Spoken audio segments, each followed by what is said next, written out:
Good morning. Good morning. Nice to see you all. I like what you've done with the place. It's nice, actually. Actually, Bob and I were talking at the bishop's installation yesterday. He was telling me, I was expecting scaffolding and hard hats and a big piece of yellow tape here, so this is actually really, really great shape.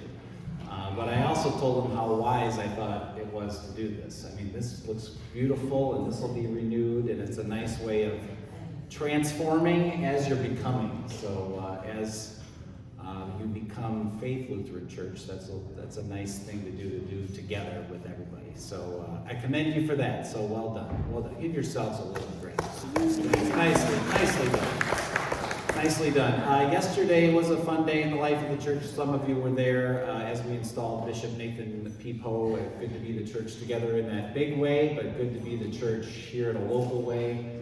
So we've got a lot to give thanks for what God is up to in our local communities here in Bristol and elsewhere, of course, and the life that we also lead together. My name's Jeff Sinabaldo, if I didn't mention that before, or if you forgot who I was. I teach at Notre Dame High School. We are a week into classes. And I don't know why I know this, but there's 15 weeks till Christmas break.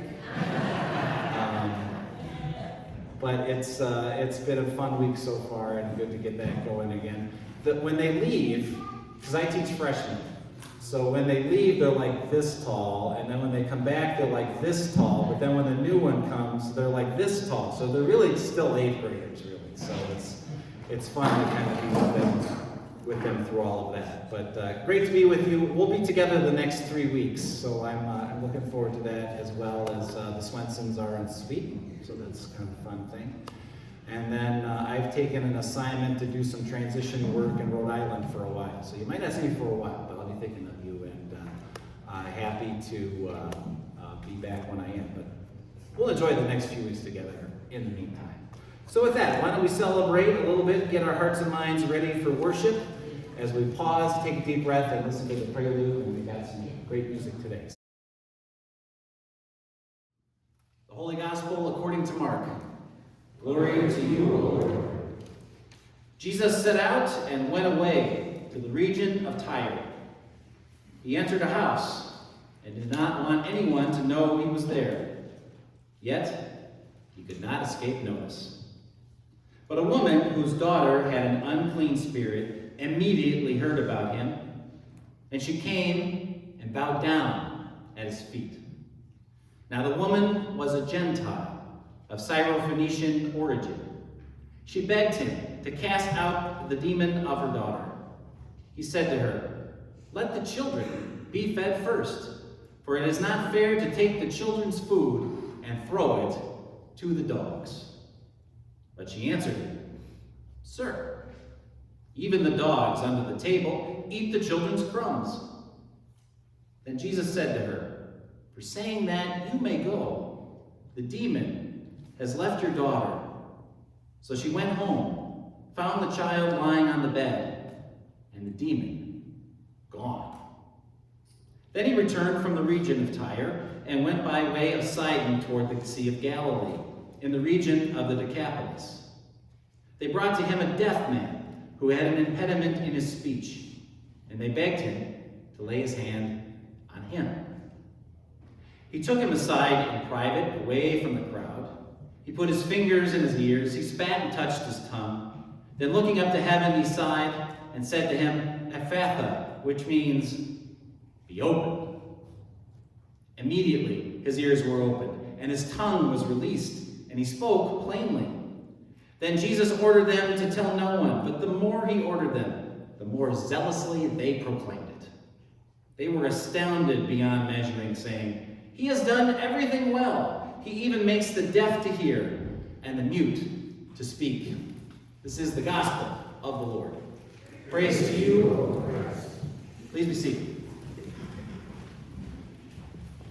So sometimes, and you've probably experienced this for yourself, sometimes people know us better than we know ourselves. And maybe even more than we care to admit. Right? People know us better than we know ourselves. So Britt and her family brought cucumbers. I've tried gardens several times. I'm a failure at gardening. The first time I tried gardening was probably 20 years ago. I did the whole thing. I tore up the yard. I borrowed a rototiller. I got fertilizer to do the thing. I got nice rows. I got the seeds planted. And then by about midsummer, everything was dead. So the next summer, I thought to myself, let's do a better job. So I did the whole rigmarole again. I got the area ready. I borrowed a rototiller again. I got the rows good. I got the seeds planted. This time I watered it. That was better. But still by midsummer, dead.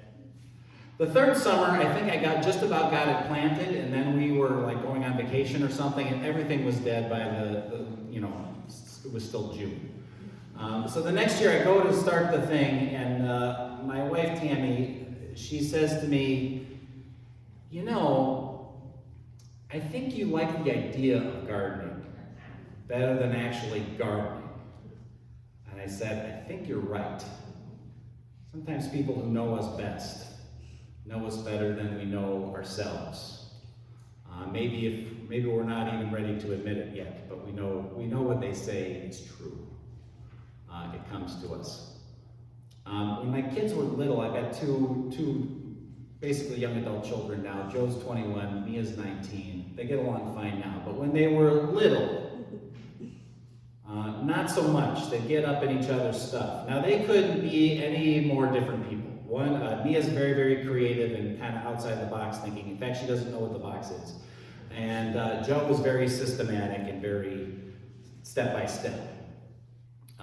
But they would, of course, they're siblings, right? So they'd get on each other's nerves. And then us being horrendous parents, we would make them apologize, and then they would have to sit on a step and hold hands. We said, you are the only sibling you have. You're in it for good with this person. You got to figure this out. And then after a lecture by one of us, usually Tammy, but sometimes me, it would end with enough said, and they would kind of say, enough said. And they could go about their business. Now you kind of see it being shaped in a different way. And you can just kind of raise your eyebrow, and then they'll just say, enough said. They know what's going on. Sometimes we know each other better than we know ourselves. Maybe even more than we care to admit. So this is my 5th year teaching, which I can't believe the time's gone by so fast.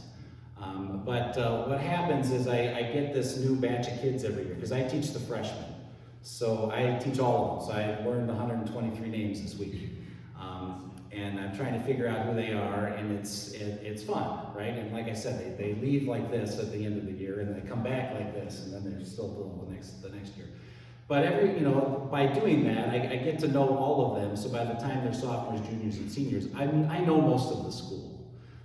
And they know me. And I try to say, okay, remember who you are, especially when they don't do the thing that they're supposed to do. Or if something comes up in their lives and they're feeling a little down, just remember who you are. You need those people in your lives. But this week, something really cool happened on like the first day. It was awesome. So we're an all-boys school, and we're big into, this is what we're about. We're into mind and heart, right? You can't do one without the other. And then we'll even say, it's not really written in anything, but it's hands too, right? We're going to be about caring for each other. And that's what we do. So we're going to go co-ed next fall. So I do this whole thing in the beginning about getting to know each other, and then we're going to get to know the school, and then we're going to get to know the bigger circles of how we're all connected. And for a long time in my school, we talked about something called the brotherhood. And we've been talking last year and this year already, how are we going to change the language around that? So I'm talking to this new group. They don't really know me yet. And I mentioned something about the brotherhood, and little Evan, about halfway up over there, raises his hand. And I go, yeah, what's up? And he said, Rev. Kids always call me Rev. You shouldn't use brothers anymore. We're going to have girls here next year. I'm like, you're right. What's the better word? He's like, what about sibling? I said, Perfect. I'm like, enough said, enough said. Perfect, right? He knows me better than I know myself. That was awesome. So I mention all of these things to you because I think what Mark's doing in this story about Jesus and the people he's connecting with is kind of this. He's reminding us of who we are, even when we're not really ready to admit it yet. And a point where we can kind of say, okay, enough said. I get what's happening here. Here's the story. So Jesus goes far away. Now, it kind of sounds like to a modern ear, especially just coming off summer, he's on summer vacation. He's going somewhere else. I mean, we know who Jesus is. He's the guy that goes around healing people and casting out demons and forgiving sins and kind of upsetting the status quo. Like, this is what Jesus does. It's who he is. We know that. We've been watching him do that. But he's going away to a far-off place called Tyre, which is in modern day like Lebanon now, far away, where nobody knows him, right? He's trying to relax a little bit, catch his breath. He goes to a house, we're told, where nobody even knows he's there, so to speak. But Jesus can't stop being Jesus, can he? And wherever he goes, the mission goes too. Now, I'd like to think on some level, maybe he knows this, or maybe he needs a reminder of it, but probably most likely, we do. So here's what happens, is he's in this house, he's kind of away from everybody, he's in a place where he doesn't really belong there, and this woman comes to him. Now this woman has heard about him, so she knows he's a healer. She knows there's something special about him. She's heard some of these stories that we've been hearing also. And she has a daughter, a child, a young girl, and we're told that she's possessed by a demon. So she's got to be like 2 years old, right?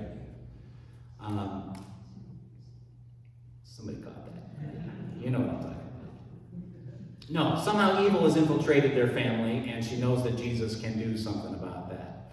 So she goes to Jesus. Now, this interchange, it almost sounds kind of rude. But she comes to him and asks him, begs him, right? So imagine her like at his feet, begging him, you can heal my daughter. I know you can do this.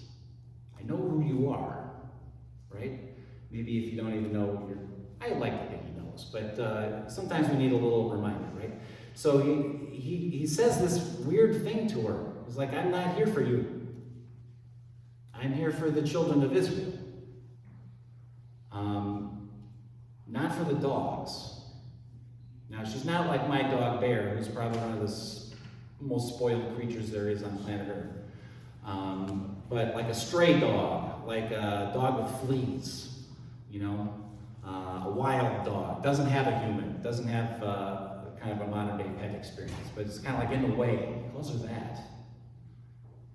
And then she has this remarkable line where she says, yes, but even the children feed the dogs the crumbs, or if you're me, you still always save a little bit for Bear and put it on the plate and kind of scoot it over where nobody else sees what's going on, right? And he has this amazing moment. We have this amazing moment where our eyes are opened and our ears are opened and our hearts are open, and our minds are open, and our hands are open, and everything about us changes in this amazing interchange where Jesus sees the faith in this woman, and this child is healed. And the mission spreads. Sometimes others know us better than we know ourselves. We know what Jesus is doing up there, right? He's out to continue to do the things that he does. And in the next stories that come, that's exactly what he does. He goes on to a place called Sidon. He goes on to a place called the Decapolis, which is 10 cities. These are all foreign areas. And he's doing his Jesus-y thing there, isn't he? He's healing, and he's preaching, and he's forgiving sins. He goes on from there. Some other stories after this. He feeds the 4,000. We've heard a lot of that kind of talk this summer. He takes on the people that scoff at him again. He turns his face to Jerusalem when he comes down from the mountain, knowing that he's going to the cross for you and for me and for this hurting world around us, whoever we are as children of God. Enough said, right? We know this. We know this. So this week, you saw, I'm sure, the horrible thing that happened in Georgia. And it's like the second day of school, right? So I said, okay, the same thing kind of happens to me whenever you see a school shooting happen. First I get really sad, then I get really angry, and then I feel really helpless. I don't know if you have this experience, but that's what happens to me every time. And then somehow I get this resolve to say, okay, I don't know how to solve this, but I know what I'm supposed to do. So the next day in class with all of these kids, whenever they met, I kind of started class, and then I said, okay, look, I gotta talk to you. I said, has anybody watched the news? You know, a couple of them, yeah. But you know what happened at Appalachian High School, right? And they all raised their hand and nodded along. Yeah, and I said, okay, here's what I have to tell you. On behalf of all of the adults, we've failed you. I'm sorry, we just can't keep everybody safe. We're just really bad at it. And as much as we love you, it just doesn't happen all the time. And I'm sorry for that. I said, but I will also tell you this. I said, if you are having a rough day, if you are having a bad week, if things just don't seem to be going your way, and things seem like they're just getting away from you, please, please, please, come talk to me. Or come talk to one of the other adults that care a lot about you. Because we don't want you to feel like that. And then I said, and with that too, if you see somebody who's just kind of like hanging out by themselves all the time, or they look like they've got a 1,000-pound backpack on their back, and it just looks like nothing is going their way, please, I implore you, just go talk to them. You don't even have to know who they are. Just go up and say, hey man, what's going on? And then again, tell one of the adults. Because as much as we've failed to figure out what to do about this much seems to me that's true.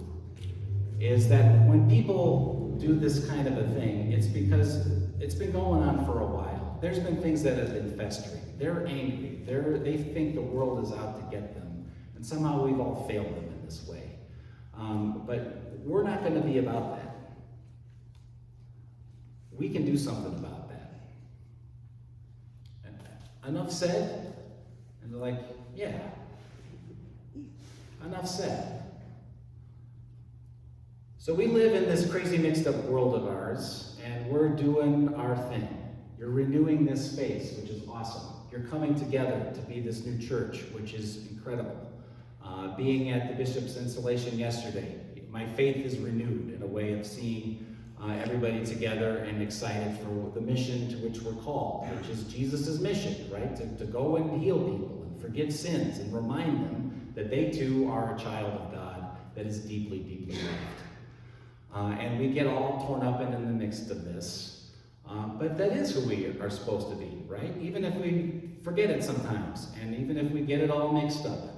And yet this Jesus who comes to heal you and me and open our ears and our mouths and our eyes and our hands call us to this. Whether it's with each other or whether it's with those outside these walls, or whether it's to that one who seems by themselves not to be getting along. Enough said? Enough said. Amen.